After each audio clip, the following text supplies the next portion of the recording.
Welcome back to the deep dive. I have to be honest with you. When I first pulled the file for today's deep dive, I almost put it right back in the stack. I can imagine why. The title in the folder was Texas Penal Code Chapter 48, Conduct Affecting Public Health.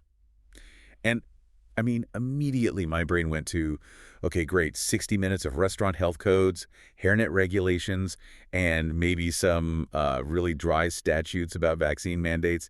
It sounded like the administrative homework of the legal world. It definitely has a deceptive title for sure. Public health usually implies bureaucracy, maybe sanitation ratings on a restaurant door. Exactly. I was expecting the legal equivalent of watching paint dry.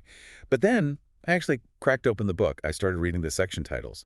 And I realized that in the eyes of the state of Texas, public health is apparently a catch-all term for one of the most bizarre, eclectic, and frankly fascinating mixtapes of human behavior I have ever seen legislated. It is a wild collection. It's not just about hygiene or contagious diseases. It's about how we interact in shared spaces, how we treat the human body as a concept, and the economics of things that, ethically speaking, shouldn't really have a price tag.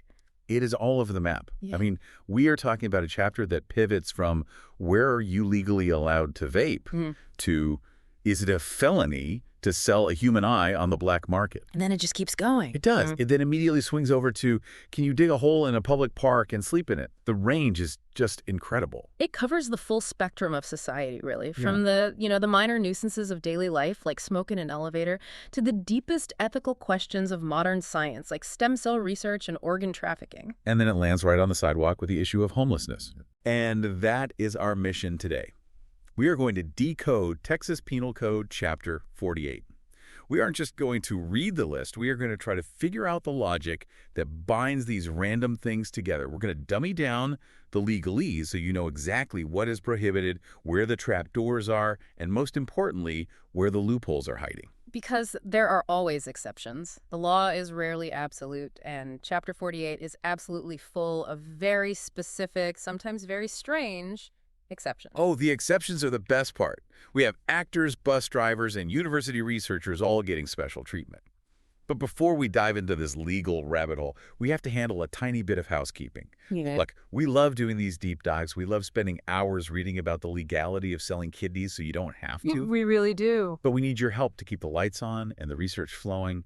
It really makes a huge difference in our ability to produce these. It does. It lets us spend the time to really get into the weeds on this stuff. So right now, please take 1 second, literally 1 second, and hit that subscribe button.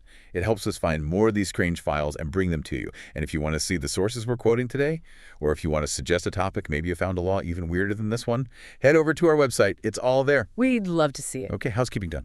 Let's open the file. Let's do it. We're starting with something that affects probably millions of people every single day, or at least it annoys millions of people. Section 48.01, smoking tobacco. Now, I feel like everyone thinks they know this law. Don't smoke in school. Simple. Right. It seems simple on the surface, but this section is a perfect example of how the law has to sprint to keep up with technology. Because 10, 15 years ago, smoking meant one thing. A cigarette, a cigar. Fire. It meant fire. It meant fire and tobacco. Now it means something very different. Right. If I'm a police officer in 1990, I'm looking for a lit cigarette. But today, people are walking around with computers in their pockets that generate vapor. So how does the law handle that? Because I know plenty of people who say, I'm not smoking, I'm vaping. The rules don't apply to me. Well, the Texas Penal Code is way ahead of them on this one. Section 48.01 explicitly defines e-cigarette by borrowing the definition directly from the Health and Safety Code, specifically Section 161.081. So they didn't have to reinvent the wheel. No, they just pulled it over. And the statute, this is the important part, it treats possession of a burning tobacco product, smoking tobacco, and operating an e-cigarette as effectively the same offense within these specific contexts. So the law is agnostic about the delivery system. Yeah. It doesn't care if it's combustion or vaporization. It doesn't care if it's a Marlboro or, a mango-flavored vape juice. Exactly. It looks at the output, the cloud you're putting into the shared air, and regulates that. So if you are in a prohibited zone, holding a vape pen is legally identical to holding a lit cigar. Okay, let's talk about those no-go zones. Because this isn't a blanket ban on smoking in public, right? I can still walk down the sidewalk in most cities and smoke. This law targets very specific facilities. Correct. And when you look at the list, you can see the underlying logic. It's all about the captive audience. It's about protecting people who are effectively trapped in a space and cannot easily walk away from the smoke. Okay, walk me through the list. What's number one? The first one is the most obvious. Hmm. A public, primary, or secondary school. Right. Protecting children. Mm-hmm. No argument there. That's a no-brainer. Then we move to elevators. Which is the ultimate captive audience. I mean, if someone lights up in an elevator, that is an act of aggression. There's nowhere to run. You're in a tiny metal box with them. Precisely. After that, we have enclosed theaters or movie houses. Sure, you're sitting there for 2 hours, you paid for your ticket, you shouldn't have to deal with someone's secondhand smoke. The same logic applies to the next ones. Libraries and museums. And then hospitals. Hospital seems particularly obvious. You're there because you're sick. The last thing you need is smoke. Right. And then finally, the law covers public transit systems. This is a big category. It includes buses, interstate buses, planes, and trains. Okay, so essentially, anywhere where I am inside a box with strangers for any length of time, the law says, put it out. That is the general principle.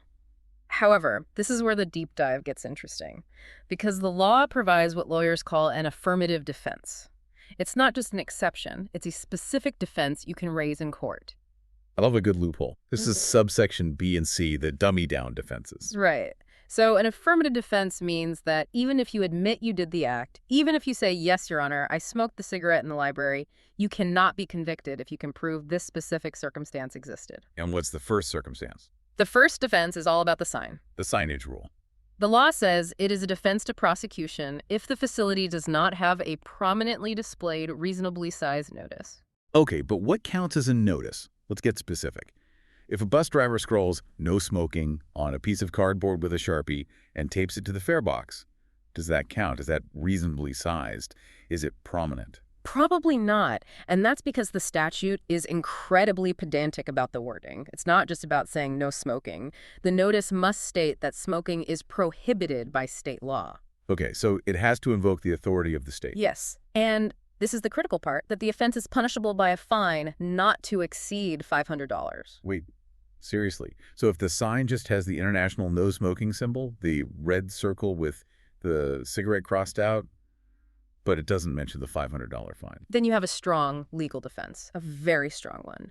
The argument is that the public needs to be explicitly warned not just of the rule, but of the specific legal consequence, the fine limit. So if the sign doesn't threaten your wallet specifically with that $500 cap, it might not be a valid notice under this section. That's the argument a defense attorney would make, and it's a good one based on the text.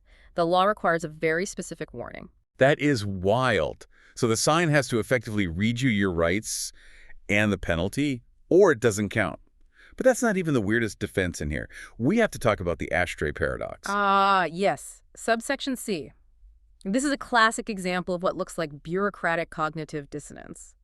Walk us through this, because when I read it, I honest to God thought it was a typo. No, you read it correctly. The law states that all these facilities, the theaters, the museums, the buses, shall be equipped with facilities for the extinguishment of smoking materials. Meaning they must provide ashtrays. Yes.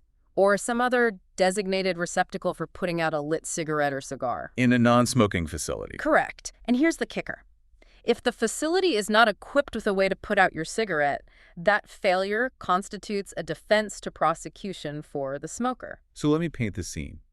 I walk into a nice art museum. I light a cigarette. The security guard runs over and says, "Sir, you can't smoke here. This is a smoke-free facility by state law." And I look around and say, well, I'd love to stop, but I don't see a government-mandated ashtray. So legally, I guess I have to keep smoking it until you bring me one. Well, functionally, that's the loophole. Now, a judge might not be thrilled with that argument, but it's written right there in the law. But let's look at the why. Why would they write a rule like this? There has to be a reason, right? The legislative intent here is almost certainly fire safety.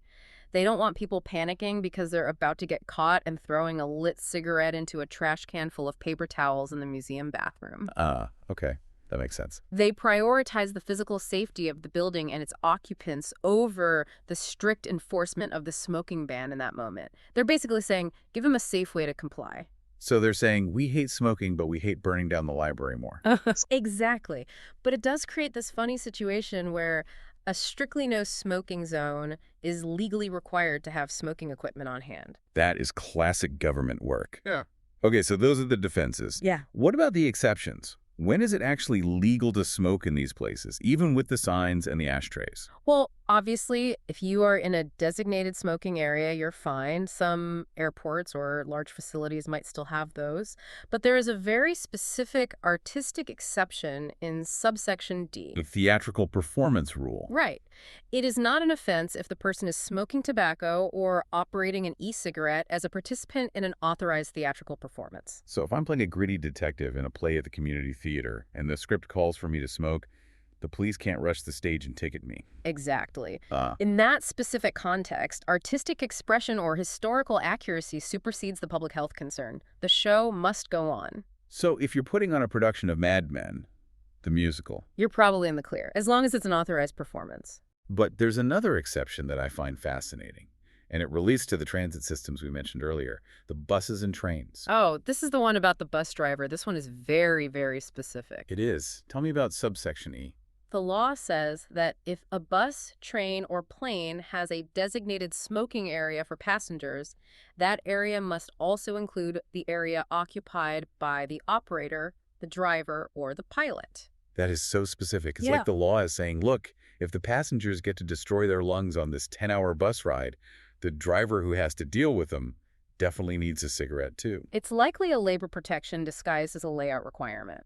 You could see a union arguing for this. If you're going to allow smoking on the conveyance, you can't create a situation where the operator is forced to be in a smoke-free bubble while everyone else is lighting up.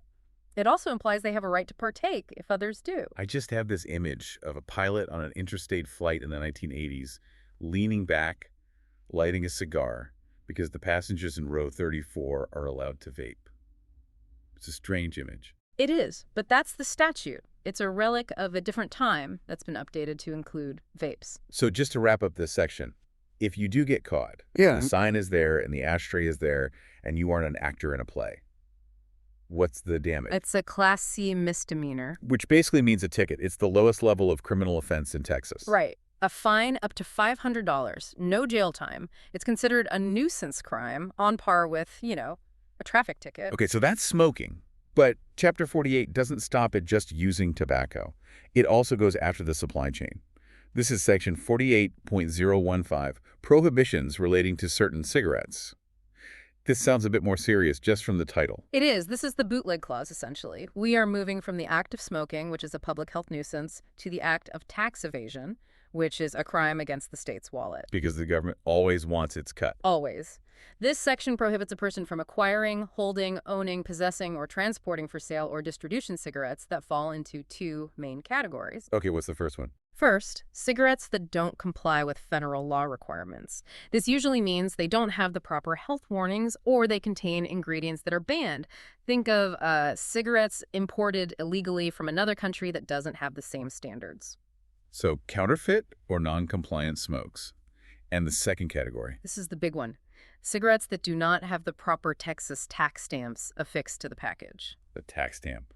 That little sticker on the bottom of the pack that nobody pays attention to, but apparently carries the weight of the law. It carries a lot of weight. Think of the tax stamp like a seal of authenticity for the state's revenue. Every pack sold legally in Texas has to have one, proving the excise tax was paid. If that stamp isn't there, it's contraband. And this law is targeting the black market people bringing in truckloads of cigarettes from a state with lower taxes or from Mexico to undercut local prices. Precisely. And the key phrase here that you pointed out is transport for sale. This isn't really about the guy who bought a carton of cigarettes in Louisiana for personal use and drove home to Houston. Is there a specific exception for that? Yes. The law says it doesn't apply to cigarettes that are allowed to be lawfully imported for personal use, like from duty-free shops within certain limits. This law is really looking at the distributor, the person filling the trunk of the car or van with untaxed cigarettes to resell them at a profit out of a convenience store or to individuals. And because it's about money and commerce and depriving the state of revenue, the punishment is steeper than just smoking in an elevator. Much steeper. This is a Class A misdemeanor. Let's dummy that down for a second. We went from a Class C ticket for smoking in a school, which is just a fine. Now we're at a Class A misdemeanor. What's the real-world difference? The difference is huge. A Class C is just a fine, you pay it and you're done. A Class A misdemeanor is a serious criminal offense. It can involve time up to a year in county jail and a fine up to $4,000. It goes on your criminal record. So the state takes its revenue very, very seriously. You can annoy people with smoke for a potential $500 fine, but if you cheat the tax man on a couple dozen cartons of cigarettes, you might go to jail for a year. That tracks. Okay, let's unpack this shift. We've gone from nuisance smoke to tax evasion. Now, the chapter takes a hard left turn into something that feels like it belongs in a sci-fi novel or a hospital drama. Section 48.02. Prohibition of the purchase and sale of human organs. This is where Chapter 48 gets heavy. I mean, truly heavy. We are talking about the fundamental bioethics of the human body. It's jarring to see this right next to the smoking laws, but I guess it fits under the broad umbrella of public health. So the basic rule is pretty clear. You cannot sell your kidney on eBay. That's the gist of it. You cannot knowingly or intentionally buy, sell, or transfer a human organ for valuable consideration. Valuable consideration. That's one of those fancy legal terms. What does it actually mean in plain English? It means anything of value. Money is the obvious one. But it could also be goods, services, a car, a job offer, paying off someone's debt, covering their kid's college tuition. If you are trading an organ for any kind of tangible benefit, that is valuable consideration. And the law is really specific. It lists exactly what counts as a human organ for this purpose. We've got the kidney, liver, heart, lung, pancreas, eye, bone, and skin. Basically, the solid parts of the body that are transplantable, but what's just as important is what is explicitly excluded from this list. Yeah, this was interesting to me. The law explicitly says this section does not apply to hair, blood components like plasma, and blood derivatives. Right. And that distinction is the reason you can walk into a plasma center, sit in a chair for an hour while you watch TV, and walk out with a debit card loaded with 50 or $100. That is legal commerce. But selling your spare kidney to your neighbor for $100,000 is not. It's not. It's a felony. Why is that distinction there? Is it just because blood and plasma regenerate? Is that the core of it? That's a big part of it. Giving blood or plasma doesn't permanently deplete you. Your body makes more. It's a renewable resource, so to speak. Giving a kidney is a permanent loss of function or at least redundancy. It's a much more significant biological sacrifice that involves major surgery and risk. So, the state has decided that we should not create a financial incentive for people to permanently harm themselves or reduce their body's capacity just for quick cash. Exactly. The fear is creating a world where the poor are essentially farming their spare organs for the rich. That is the dystopian nightmare this law is trying to prevent. It's about preventing the exploitation of the economically vulnerable. That makes sense. That is the ethical line.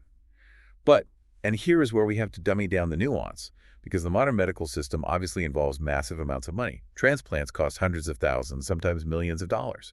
So how does that system work if valuable consideration is illegal? Right. It seems like a contradiction. If I get a liver transplant, the surgeon definitely sends a bill, the hospital sends a bill, the anesthesiologist sends a bill, the company flying the helicopter with the cooler sends a bill. Everyone is getting paid except, theoretically, the donor's family. So how does the law allow that? That's where the exceptions come in. Subsection C lays them out. The first one is that it is not a crime to pay a reasonable fee to a physician or medical personnel for services rendered in the transplantation. Okay, so you're paying for the skill of moving the organ, not for the organ itself. It's a service, not a product. That is the crucial legal distinction. You're paying for the labor, not the material. There is also an exception for reimbursement of legal or medical expenses incurred for the benefit of the person receiving the organ, so the recipient can pay all the hospital bills. Yeah. But the most important exception, and the one where the line gets blurry, is the reimbursement clause for the donor. This is the donor reimbursement. Because donating an organ isn't free for the person giving it. You have to take significant time off work. You have to travel to the hospital, maybe stay in a hotel nearby for checkups. Exactly. The law recognizes that. It says you can reimburse the donor for expenses of travel, housing, and lost wages incurred in connection with the donation process. So the goal is to make the donor whole. You can pay them back for what they lost financially by going through the process, but you cannot pay them a profit. That is the strict legal line, but think about how incredibly difficult that is to police in reality. I was just thinking that. Let's play this out. Let's say I'm a billionaire and I need a kidney, and my donor is, let's say, a freelance consultant who claims he charges $1,000 an hour for his time. Can I reimburse him $100,000 for his 2 weeks of lost wages during recovery? If he can produce invoices and a work history that suggests that is his actual lost income, theoretically, yes, you can see how that could be abused. Absolutely. Yeah. And what if I put him and his family up in the presidential suite at the Four Seasons for his housing during the recovery period? Yeah. Is that a reasonable reimbursement, or is that a perk? Is that a luxury vacation? And that is where you get into the gray area of valuable consideration. If the reimbursement is so lavish, so disproportionate that it essentially becomes a profit, a prosecutor could argue you are disguising a sale. You've crossed the line from making them whole to paying them off. It's a very fine line. And if you cross that line, we aren't talking about a $500 smoking ticket or even a misdemeanor anymore. No, we are escalating again. This is a state jail felony. What does it mean in terms of time? What are you looking at? State jail felonies in Texas carry a mandatory sentence of 180 days to 2 years in a state jail facility, plus a fine up to $10,000. The state absolutely forbids the commercialization of human parts. They will lock you up to prove that the human body is not a commodity to be bought and sold. Wow. Okay. Speaking of human parts, this brings us to the next section, 48.03, prohibition on purchase and sale of human fetal tissue. Now, this is a topic that often carries a massive amount of political and emotional weight. But our job here, as always, is to look strictly at the text of the statute. We are analyzing the commerce regulations, not the underlying ethics or politics. Right. We are just reading the rules of the road here. The offense is structured in almost the exact same way as the organs law. You cannot buy, sell, or transfer human fetal tissue for economic benefit. And again, the punishment is a state jail felony. The legislature has placed this on the exact same severity level as selling a kidney. They are creating a consistent, high-level barrier against trading human tissue for money. But just like with organs, there have to be exceptions. Because obviously science and medicine still interact with this material for various reasons. Correct. There are a number of exceptions. There's what we might call the academic defense. It is a defense to prosecution if the person is an employee or a contractor of an accredited public or private institution of higher education. So a university. Or a university hospital. Exactly. If they're acting solely to fulfill an authorized donation, meaning it's not for their own personal profit, they have a defense. But there is also a detailed list of specific situations where the law basically says this prohibition doesn't apply at all. Yeah, let's run through these, because some of them are quite specific and they make a lot of practical sense. First, diagnostic or pathological testing. That's standard medical care. If a doctor needs to test tissue to determine a diagnosis or the cause of a medical issue, that is not a crime. You aren't selling the tissue, you are processing it for a medical answer, which is part of a service. Then we have the CSI exception, criminal investigations. Right. If the tissue is being transferred from a medical examiner to a crime lab for the purpose of evidence in a criminal case, the police and the labs aren't breaking the law by transferring it. And then the disposal exception, Yeah. which seems very practical. You don't get in trouble for legally and ethically disposing of medical tissue in accordance with state health and safety laws. But the biggest section here, the most complex one, concerns research. The law creates a very specific carved-out space for accredited higher education institutions. So again, the universities. The universities. It says the law doesn't apply to tissue that is acquired during a pregnancy or delivery by one of these institutions for research that is approved by an IRB, an institutional review board. The IRB is the key there. That's the ethics committee that has to oversee and approve any research involving human subjects at any university. So you can't just be a rogue scientist in a basement. You have to be part of an accredited system with strict ethical oversight. Precisely. The IRB approval is the firewall. And there is one more technical grandfather clause that is really important for scientists who have been working for years. It's about cell lines derived from tissue existing on September 1st, 2017. September 1st, 2017. That's the line in the sand. Yes. The legislature drew a line. If a scientific cell line existed before that date and is used in IRB-approved research, it is exempt from this law. This allows ongoing scientific research that relies on established historical cell lines to continue without interruption. The law is looking forward, preventing new commerce, while preserving existing scientific tools. That's a really important nuance. One other thing I noticed at the end of this section is a note about jurisdiction. It says the Attorney General has concurrent jurisdiction with local prosecutors. Can you dummy that down for us? Sure. Usually, the local district attorney or county attorney is responsible for prosecuting crimes that happen in their county. Concurrent jurisdiction means the state's top lawyer, the Attorney General, can also step in and prosecute this specific offense themselves. It's like having two parents who can ground you. That's a great way to put it. It signals that the state government views this law as a high priority and wants to ensure it's enforced uniformly across Texas, even if a local prosecutor might not prioritize it or might disagree with it. Okay, let's keep moving down the list of these biological regulations. We have dealt with organs, we have dealt with fetal tissue. Now, Section 48.04, adult stem cells.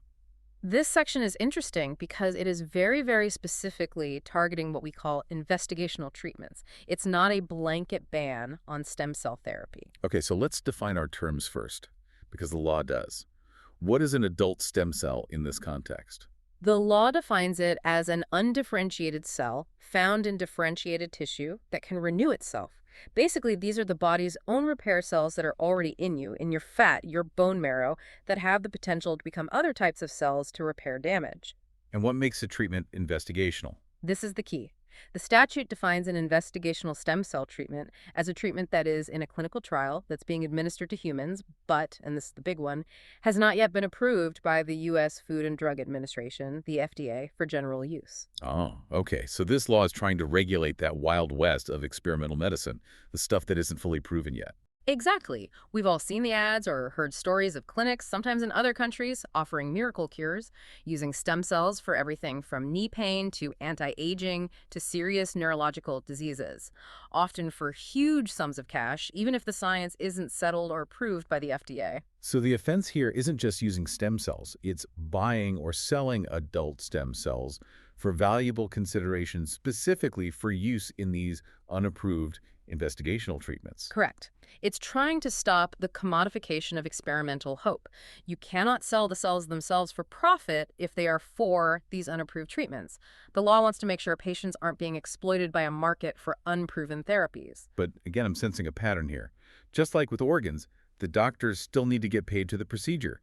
The clinic still has costs. And the same exceptions apply. It's almost a copy-paste from the organ donation law.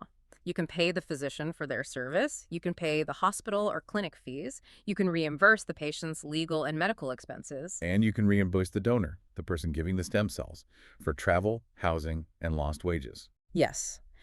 The structure mirrors the organ donation law almost exactly.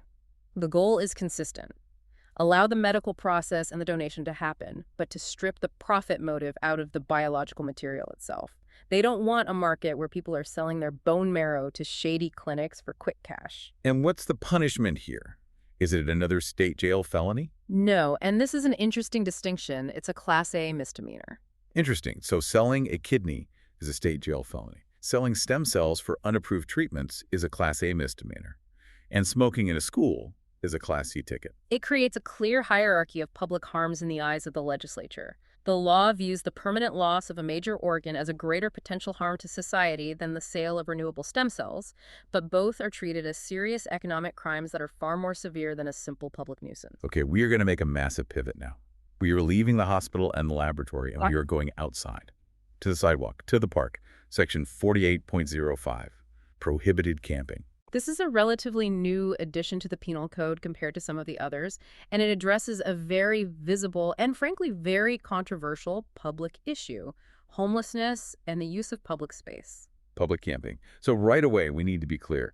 This isn't about someone pitching a tent in Big Bend National Park where they have a reservation. This is about camping in public places where you aren't supposed to be. But first, we have to define camp, because to me, camping implies s'mores, a campfire, maybe a guitar. The law defines camp quite broadly, but also with very specific limitations. It defines it as to reside temporarily in a place with shelter. The key words there are reside and shelter. With shelter. And this is where the definitions get microscopic. What counts as shelter under this law? The list is very specific. It includes a tent, a tarpaulin, a lean-to, a sleeping bag, a bedroll, or blankets. Okay, so the sleeping bag definitely counts as shelter. A blanket counts as shelter. But what if I'm just wearing a really big warm coat? This is a crucial distinction. The law explicitly excludes clothing or handheld devices from the definition of shelter. So wrapping yourself in a coat, even a massive trench coat, is not legally considered shelter under this statute, but wrapping yourself in a blanket is. That is such a fine line. So if I am sleeping on a park bench in my coat, I am not camping. If I take the exact same coat off and lay it over myself like a blanket, am I camping now? Arguably, yes. You are now using an object as shelter rather than as attire. It seems like a distinction without a difference when you were freezing on a winter night. But legally, the definition is trying to separate being present in public from setting up a structure or accommodation in public. Okay, so shelter is part of it. But what about the intent? I can take a nap in a park on a blanket on a sunny Saturday, and that's not illegal camping. How do authorities prove someone is residing or camping and not just, napping? The law provides a checklist of evidence. It says that intent to camp can be shown by evidence of sustaining a living accommodation. If you are doing these things, it points away from a temporary nap and toward camping. Let's hear the checklist. I want to know if my picnic is secretly illegal. Number 1, cooking. If you have a camp stove set up and you're making a meal, you aren't just napping. Number 2, making a fire outside of a designated fire pit. Number 3, storing personal belongings for an extended period. So one backpack for an afternoon is fine. But if you have like 3 duffel bags of clothes and toiletries, that indicates residency. Correct. And number 4 is digging. Digging, like with a shovel. Yes, Right. any kind of excavation, whether that's digging a latrine or leveling the ground for a tent or digging a cache to store your items. If you are modifying the landscape to make it more habitable, that is strong evidence of camping. And number 5 is simply sleeping. So if I am sleeping in a sleeping bag surrounded by my stored belongings and I have a little camp stove next to me, I am definitely camping according to this law. You are sustaining a living accommodation, and a peace officer would have a lot of evidence to cite you. So the offense is camping in a public place without effective consent. Now, consent seems tricky here. Can a nice police officer just see someone and say, I don't mind, you can stay here for the night? No, that is the consent catch. The law is very clear that consent is only effective if it is for specific, authorized purposes. An individual officer or even a city agency can't just look the other way arbitrarily and call it consent. So what makes consent effective? Consent is valid if it's for recreational purposes, Yeah. like in a designated state park campground, or if it's part of an official beach access plan, or for disaster relief, like setting up emergency tents after a hurricane. Okay. Or, and this is the big one for this issue, sheltering homeless individuals if it is part of an approved government plan or program. So it has to be official. It has to be part of the system. A city can designate a specific park or area for sanctioned camping as part of a homelessness initiative, but you can't just have an informal tent city pop up and have the mayor say, it's fine. Exactly. You cannot sanction a camp on the fly. It has to be under a plan approved under the government code. Now, this is obviously a sensitive topic. Penalizing homelessness is very controversial. And I noticed the law has a very specific set of procedures that police must follow before they can write a ticket. This isn't like the smoking ban where they can just see you walk up and slap a fine on you immediately. No, the procedural requirements in subsection G are unique in this chapter. They fundamentally change the nature of the police encounter. Before a peace officer can issue a citation for this offense, they must make a reasonable effort to do 2 things. Okay, what's step 1? First, the officer must advise the person of a lawful alternative place to camp. Basically, you can't stay here under this bridge, but here is the address of a local shelter or a designated zone where you can go. So they have to offer a solution. And step 2. Second, the officer must contact an appropriate official or a nonprofit organization to provide the person with services. They have to actually try to connect the person with mental health services, human trafficking prevention resources, housing assistance programs. That effectively turns the police officer into a point of contact for social services. They have to try to solve the underlying problem before they punish the immediate behavior. That appears to be the legislative intent, to prioritize a pathway to a solution over simple punishment. The law seems to recognize that simply handing a fine to someone with no money doesn't solve the issue of where they're going to sleep that night. But I'm sure there's an exception to this procedure. Of course. If there is an imminent threat to public health or safety, the officer does not have to do the advise and contact step first. Give me an example. If someone is camped in the middle of a highway, or if they are lighting a fire next to a gas station, or if their presence is blocking emergency vehicle access to a hospital, in those cases, the officer doesn't have to call a nonprofit first. They stop the immediate danger. That makes sense. Now, here is a practical question that I was really impressed the law addressed. If someone gets arrested for camping, they usually have all their worldly possessions with them. A tent, clothes, maybe family photos. What happens to that stuff? Can the police just throw it away? No. Subsection I provides explicit protection for their property rights. If the person is arrested, the police must ensure their personal property, as long as it's not contraband like drugs or illegal weapons, is preserved. So they can't just trash the tent and the sleeping bag. Absolutely not. They have to either allow the person to give their property to someone else to take away, or the police department must take custody of it and store it safely. And here is the dummy-down detail I love because it shows they really thought this through. The fee prohibition. Right. Subsection J. A fee may not be charged for the storage or release of the property. That is huge because usually if the police impound something like your car after a DUI, you have to pay hundreds of dollars in storage and administrative fees to get it back. Exactly. But the legislature realized that if you charge a homeless person a $200 storage fee to get their tent and their only blanket back, they will never get it back. You are effectively destroying their property by pricing it out of their reach. So to break that cycle, the storage must be free of charge. It's a fascinating mix of strict prohibition, you cannot camp here, and a legislated social safety net.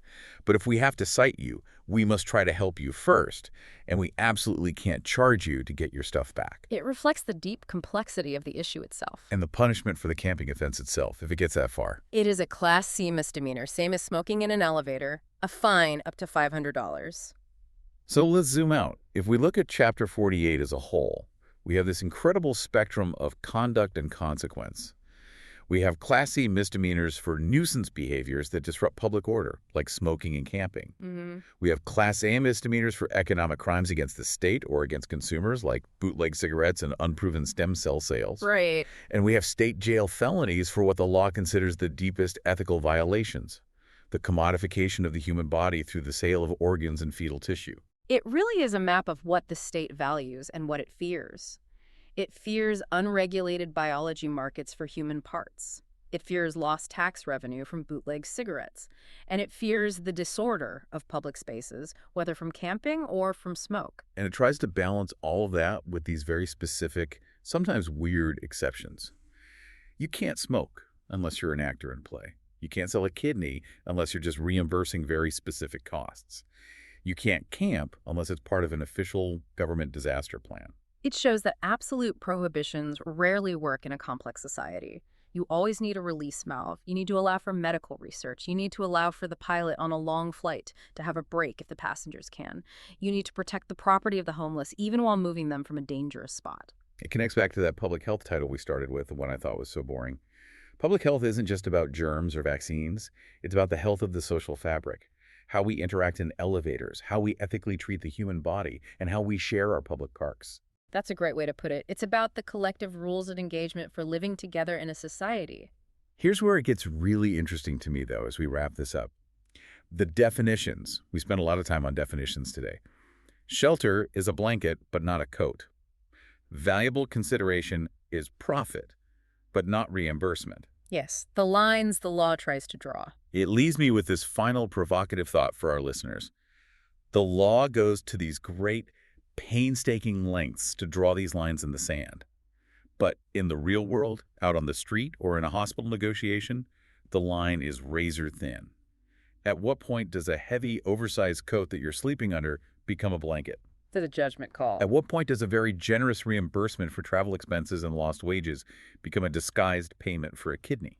That is the eternal challenge of enforcement and prosecution. The law tries to be black and white, but human life and human motivation are almost always gray. Exactly. The line is thinner than you think. And Chapter 48 is just the state of Texas trying its best to hold that line. It certainly is. Well, that is all the time we have for this deep dive.